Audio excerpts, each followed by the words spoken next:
Hi friends, ஒரு முக்கியமான tips தான். இதை வந்து எப்பவும் போல் நம்ம மடிச்சடிக்கிறது தான்.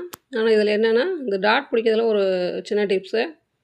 நம்ம டாட் சில பேர்த்துக்கு பார்த்தீங்கன்னா பின்னாடி தூக்குன மாதிரி இருக்கும். அப்படி தூக்குன மாதிரி இருக்குது அப்படின்றப்ப அதை எப்படி நம்ம சரி பண்ணலான்றப்ப, இந்த பாயிண்ட் அகலம் எடுப்போம் பார்த்தீங்களா, ஒவ்வொரு சைஸ்க்கு ஒவ்வொரு அகலம் வரும். அந்த அகலத்தை வந்து நீங்கள் இதில் அகலத்தை குறிச்சிட்டு 7ஓ 8ஓ அந்த மாதிரி ஒரு 6 கூட வரதுக்கு வாய்ப்பு இருக்குது. அதை 2ஆக பிரித்து நீங்கள் மார்க் பண்ணீங்க அப்படின்னா, அது பின்னாடி டாட்டா பிடிச்சிருங்க. அப்படி பிடிச்சிட்டிங்க அப்படின்னா நல்லா நீட்டாக இருக்கும். பின்னாடி படிஞ்ச மாதிரியே இருக்கும். நீங்கள் வேணால் ட்ரை பண்ணி பார்த்துட்டு சொல்லுங்கள் எப்படி இருக்குன்ட்டு. நான் வந்து இதுக்கு 4 இன்ச்சு கொடுத்துருக்கேன். இதுக்கு 38 சைஸு. அதனால் 3.25 கொடுக்கலாம், 4ம் கொடுக்கலாம். இந்த மாதிரி நீங்கள் ட்ரை பண்ணி பாருங்கள். எவ்வளோ ஃபினிஷிங் எவ்வளோ நீட்டாக இருக்குதுன்னு.